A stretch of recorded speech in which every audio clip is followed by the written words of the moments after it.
بسم اللہ الرحمن الرحیم۔ معزز سامعین و ناظرین اور عزیز طلباء، آج ہمارا اسلوب خطابت کورس کا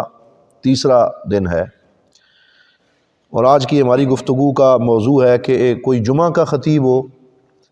یا کوئی لیکچر دینا ہو یا آپ نے کہیں بھی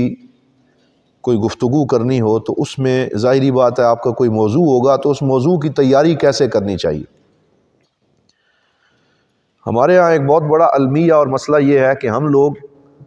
جمعہ کی تقریر اور خطبے کی تیاری پہ توجہ نہیں دیتے، اور ایک تاثر یہ پایا جاتا ہے کہ بعض لوگ یہ کہتے ہیں بھئی جو اللہ تعالیٰ نے ذہن میں ڈال دیا وہاں پہ وہ گفتگو کر دیں گے، اور اللہ توکل اس کو چھوڑ دیا جاتا ہے۔ حالانکہ یہ ایک تو مسلمانوں کے لیے عید کا دن ہے، اور دوسرا یہ ہے کہ حضور نبی رحمت صلی اللہ علیہ وسلم کا یہ منبر ہے جو ہمیں امانتاً دیا جاتا ہے کہ ہم اس پہ کچھ بولیں۔ اور پھر تیسری بات یہ ہے کہ وہ لوگ جو کسی بھی موقع پہ سننے کے لیے دین کو تیار نہیں ہوتے، جمعے والے دن وہ خود آ جاتے ہیں اور جمعے کی نماز ادا کرنے آتے ہیں، لیکن ہمارے ہاں اکثر یہ ہے کہ جو عوام ہے وہ بہت لیٹ آتی ہے، اسی وجہ سے کہ انہیں پتہ ہے کہ ہم نے جانا ہے تو خطیب صاحب تیاری کر کے نہیں آئے ہوں گے، اور انہوں نے وہی 12 تقریروں سے کوئی ایک تقریر رٹ کے سنانی ہے۔ یا بعض ایسے خطباء ہیں جنہوں نے 52 خطبے پورے سال کے جو ہیں نا وہ تیار کیے ہوئے ہیں، اور اگر ان کو 40 سال بھی خطابت کرنی پڑے تو ہر 52 کے بعد پھر سے پہلے خطبے سے وہ شروع ہو جاتے ہیں، اور ان کے الفاظ بھی نہیں بدلتے۔ تو یہ نہیں ہونا چاہیے، بلکہ اگر آپ کہیں جمعہ پڑھاتے ہیں اور ایک سال آپ نے کچھ خطابات کیے ہیں اور آئندہ سال اگر وہی موضوع آ گیا ہے تو آپ کو من و عن وہ تقریر نہیں کرنی چاہیے، بلکہ اس میں کچھ اضافہ جات حالات کو دیکھتے ہوئے، سامعین کو دیکھتے ہوئے، حالات حاضرہ کے مطابق اس کو ضرور ایڈ کرنا چاہیے۔ تو پہلی بات تو یہ ہے کہ خطبہ جمعہ کی اہمیت بہت زیادہ ہے، اور اس اہمیت کو محسوس کرتے ہوئے ہمیں اس پہ پوری طرح فوکس کرنا چاہیے۔ حضور ضیاء الامت رحمۃ اللہ تعالیٰ علیہ نے ایک خطبہ جمعہ کے لیے اپنے فارغ التحصیل شاہین کو 6 گھنٹے مطالعہ کرنے کا حکم دیا ہے۔ یہ آپ کی جو پمفلٹ ہے ہماری ذمہ داریاں اس میں موجود ہے۔ آپ فرماتے تھے کہ میرے نزدیک ہمارے خطیب کو جو جمعہ پڑھانے جاتا ہے 6 گھنٹے موضوع کی تیاری کے لیے دینا چاہیے، تو پھر وہ ایک بہت اچھا خطبہ جو ہے وہ ڈیلیور کر سکتا ہے۔ لیکن جو لوگ جمعہ پڑھاتے ہیں ذرا اپنے گریبان میں جھانک کے دیکھیں کہ ہم کیا 40 منٹ بھی دیتے ہیں یا 1 گھنٹہ بھی دیتے ہیں، تو حضور ضیاء الامت یا دیگر ہمارے جو ائمہ ہیں انہوں نے تو 5-6 گھنٹے کی بات کی ہے۔ تو اس سے جو خطیب ہے وہ مسئول ہے، وہ جو حضور صلی اللہ علیہ وسلم نے فرمایا کہ کلکم راع و کلکم مسئول عن رعیتہ، کہ تم میں سے ہر ایک نگہبان ہے اور اس سے اس کی ذمہ داری کے بارے میں پوچھا جائے گا۔ تو خطیب کو بھی ایک ذمہ داری دی گئی ہے، اور اس ذمہ داری کے بارے میں اس سے سوال ہوگا کہ تمہیں جو وقت دیا گیا تھا اور سینکڑوں ہزاروں لوگ تمہارے سامنے آ کے بیٹھتے رہے، تو آیا تم نے اپنے اس وقت کو صحیح یوٹیلائز کیا اور اس کو صحیح استعمال کیا یا نہیں کیا؟ تو اس حوالے سے ہمیں پوری توجہ دینی چاہیے۔ بعض لوگ یہ کہتے ہیں کہ خطبے کی تیاری علمی کمزوری پہ دلالت کرتی ہے، یعنی وہ کیسا خطیب ہے جی جس کو جمعے کے لیے تیاری کرنی پڑے۔ تو یہ بھی غلط پرسیپشن ہے اور غلط خیال ہے۔ خطبہ تیار کرنا یہ علمی کمزوری پہ دلالت نہیں کرتا۔ ہم نے ایسے بھی حضرات دیکھے ہیں کہ جو جمعہ پڑھاتے ہوئے یا خطابات کرتے ہوئے بزرگ ہو گئے، لیکن اپنی بزرگی کے اندر بھی تیاری کو نہیں چھوڑا۔ تو یہ تیاری کر کے جانا یہ علمی کمزوری پہ نہیں بلکہ یہ ذمہ داری کے اوپر دلالت کرتا ہے کہ آپ ذمہ داری کو محسوس کر رہے ہیں۔ تو 5 مراحل ہیں ایک موضوع کی تیاری کے، جن کو آج میں اختصار سے ذکر کر رہا ہوں۔ سب سے پہلا مرحلہ ایک خطبے کی یا ایک تقریر کی تیاری کا ہے الاستعداد الذہنی والبدنی۔ اگر عربی میں ہم ہیڈنگز کو لکھ لیں تو ہماری پہلی ہیڈنگز ہے الاستعداد الذہنی والبدنی، کہ ذہنی اور بدنی تیاری خطبہ جمعہ یا کسی بھی خطاب کے لیے پہلے ہونی چاہیے۔ یعنی آپ کو دعوت موصول ہو یا آپ نے جمعہ پڑھانے جانا ہو یا کہیں خطاب کرنا ہو تو پہلے ذہنی طور پہ تیار ہوں اور بدنی طور پہ تیار ہوں کہ میں نے خطاب کرنا ہے۔ اور ذہنی تیاری میں سے جیسے پہلے خطبے میں نے پہلے لیکچر میں کہا تھا کہ ایک یہ چیز بھی ہے کہ اللہ رب العزت سے مدد طلب کی جائے اور توجہ کی جائے کہ یا اللہ میں نے گفتگو کرنی ہے تو اللہم اعنی، جیسے حضور نے بھی دعا سکھائی ہے اللہم اعنی علی ذکرک و شکرک و حسن عبادتک، تو یہ کہنا چاہیے کہ اللہم اعنی علی اعداد ھذہ الخطبہ، یا اللہ اس خطبے کی تیاری میں تو میری مدد فرما، مضامین میرے دل میں القاء فرما، تاکہ میری اس گفتگو سے میرے اوپر بھی اور میرے سامعین کے اوپر اچھا اثر پڑے۔ تو اللہ تعالیٰ کی بارگاہ میں بھی دعا ہو، اور پھر انسان ذہنی اور بدنی طور پہ تیار ہو کہ میں نے گفتگو کرنی ہے، تو جب وہ نیت کرے گا اور اللہ تعالیٰ کی بارگاہ سے مدد طلب کرے گا اور پھر تیاری کی طرف دوسرا قدم اٹھائے گا، تو اس خطبے کی تیاری میں برکت شامل ہو جائے گی۔ دوسری چیز ہے اختیار الموضوع المناسب، اختیار الموضوع المناسب، کہ مناسب موضوع کو کیسے اختیار کرنا ہے، یہ بھی بڑا اہم ہوتا ہے۔ ہم لوگ موضوع کے انتخاب پہ کوئی توجہ نہیں دیتے، بس جو موضوع ذہن میں آیا کسی نے کہا بس اسی کو موضوع بنا لیا۔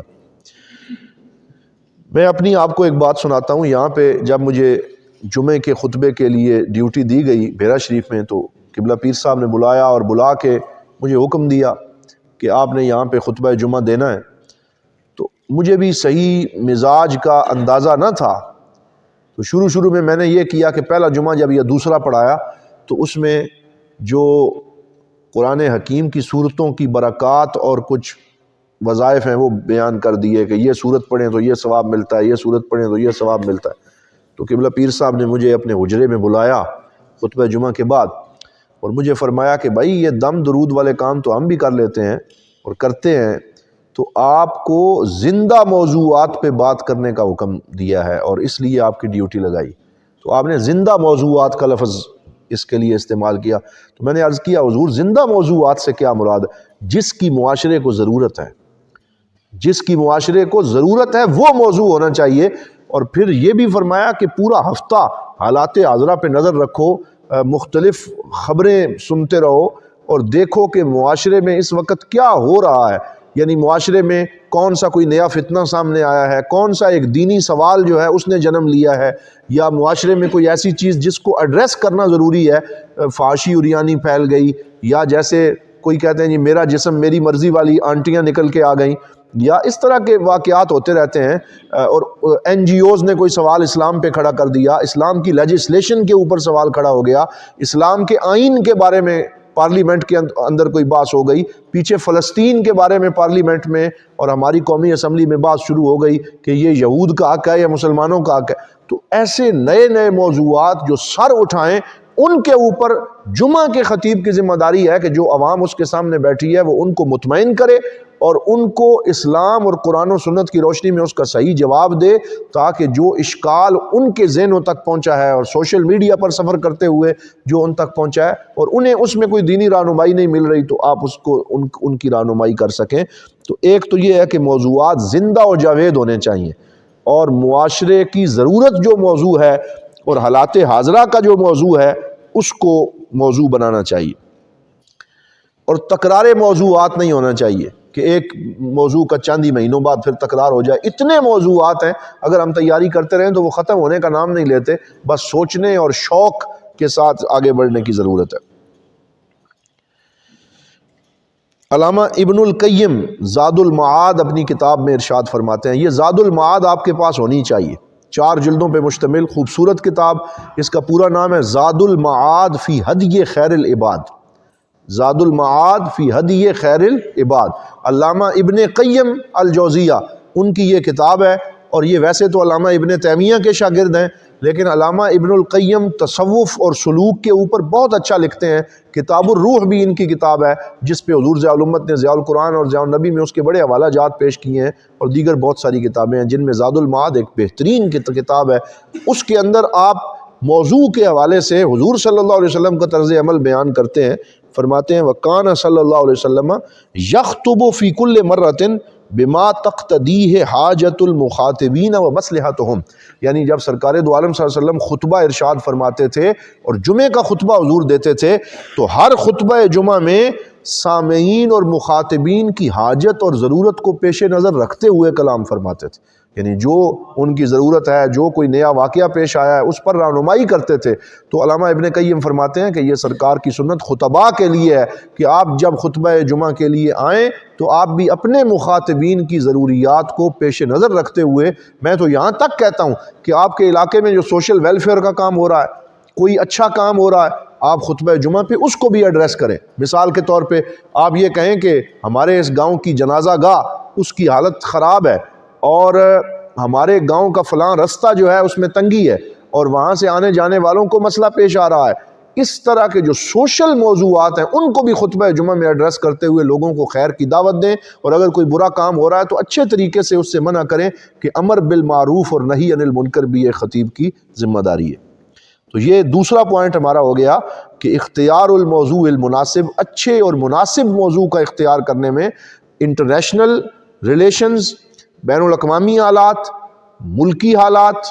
اور اپنے گاؤں اور علاقے کی ضروریات کو پیش نظر رکھتے ہوئے ان کو بھی موضوع میں، اب یہ ضروری نہیں ہے کہ آپ کسی چھوٹے سے گاؤں کے مسئلے پہ پورا جمعہ ہی پڑھا دیں، آپ جمعہ اپنے موضوع پہ پڑھائیں، لیکن آخری 2-4 منٹ 10 منٹ میں آپ اس طرف بھی رہنمائی کر دیں کہ یہ چیز بھی سامنے آ رہی ہے، اس چیز میں اسلامی پوائنٹ آف ویو سے اس بہتری کی ضرورت ہے، تو ساتھ ساتھ یہ چیزیں ایڈریس ہوتی چلی جاتی ہیں۔ تیسری چیز خطبہ جمعہ کے تیاری کے حوالے سے ہے جمع الآیات والاحادیث،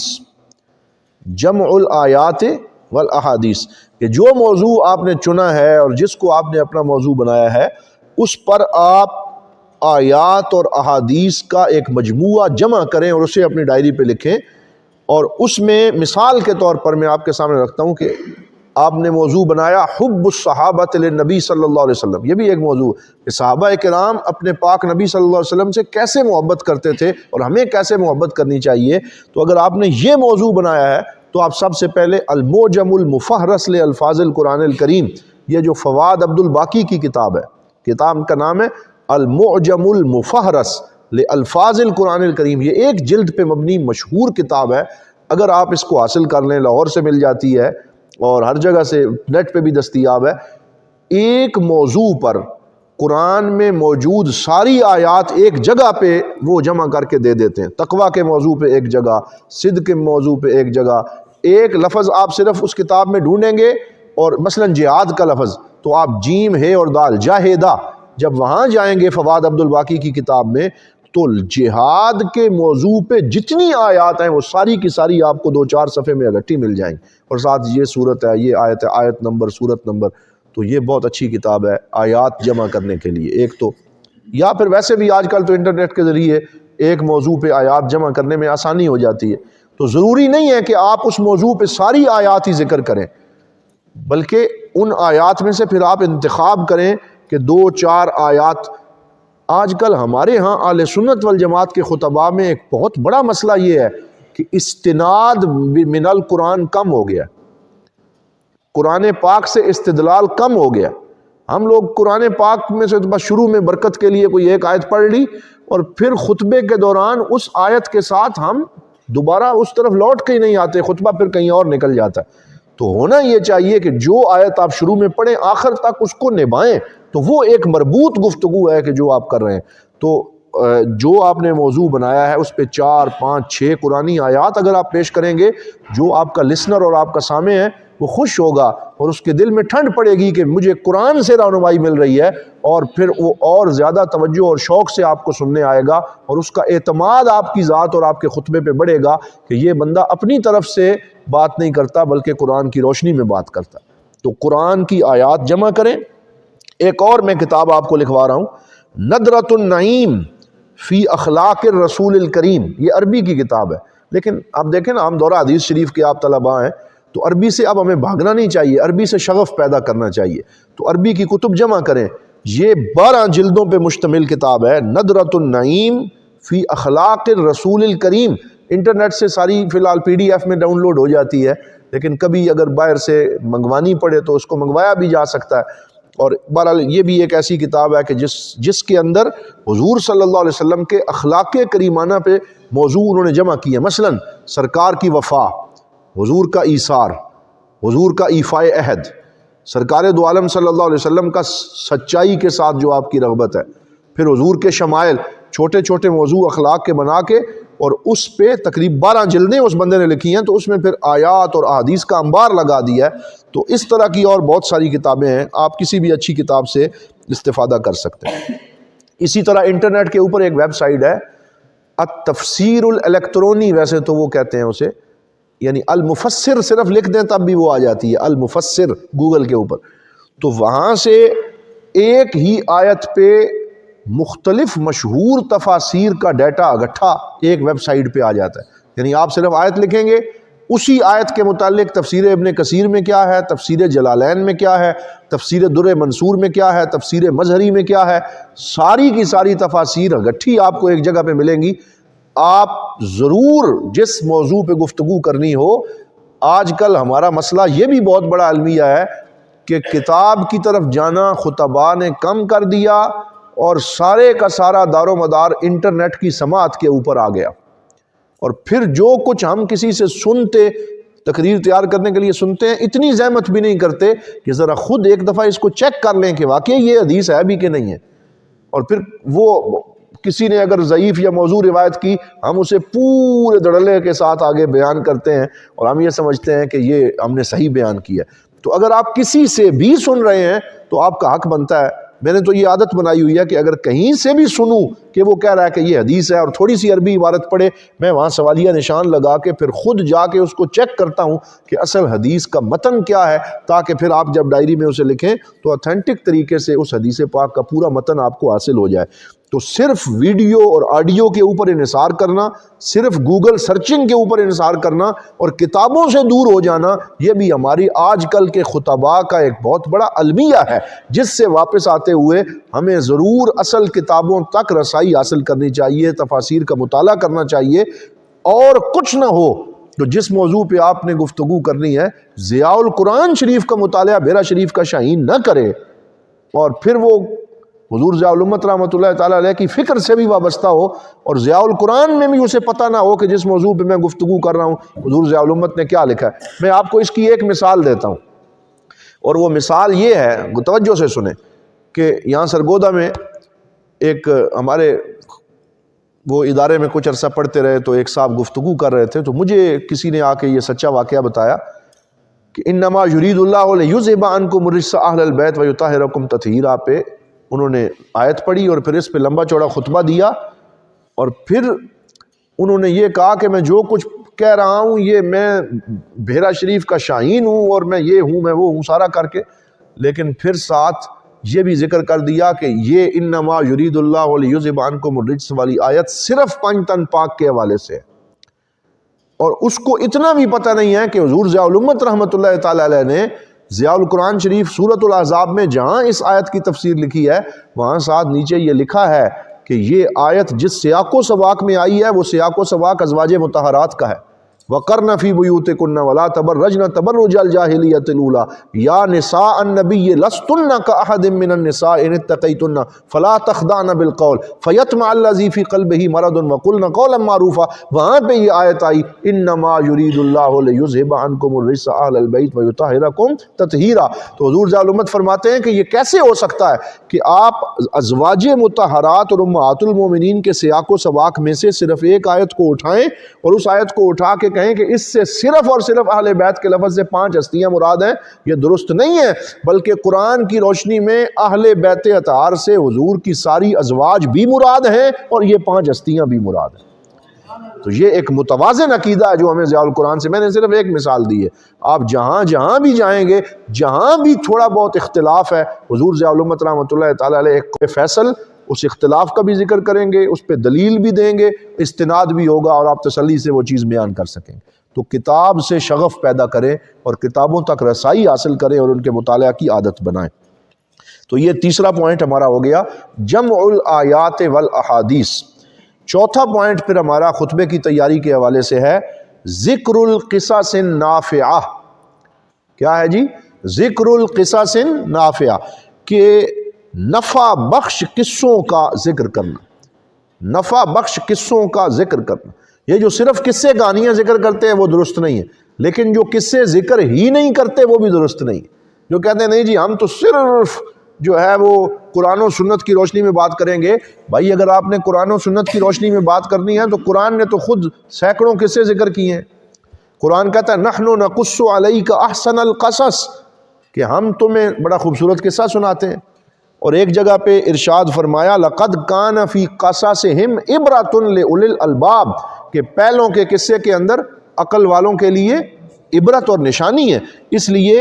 قصوں کا ذکر کرنا بھی ضروری ہے. اور پہلے آپ نے آیات ذکر کی، پھر احادیث ذکر کی، پھر آپ ضرور صالحین کے، صحابہ کے، سلف صالحین کے یا عصر حاضر کے ایک دو ایسے قصے ذکر کریں، کیونکہ قصوں کے ذکر سے دل موم ہوتے ہیں، اور قصوں کے ذکر سے عوام الناس کے آپ کی گفتگو زیادہ سنتی ہے، اور وہ گفتگو ان کے دل میں گھر کر جاتی ہے. لہٰذا اچھی اور مقبول تقریر وہ ہے جو شروع آیت سے ہو، پھر اس میں حدیث پاک بھی آ جائے، اور پھر اس میں صالحین، اولیاء، صلحاء، اتقیاء کے ایک دو چار قصے بھی ایسے آ جائیں جو ریلیونٹ قصے ہوں. یہ نہیں کہ کوئی جو ہے وہ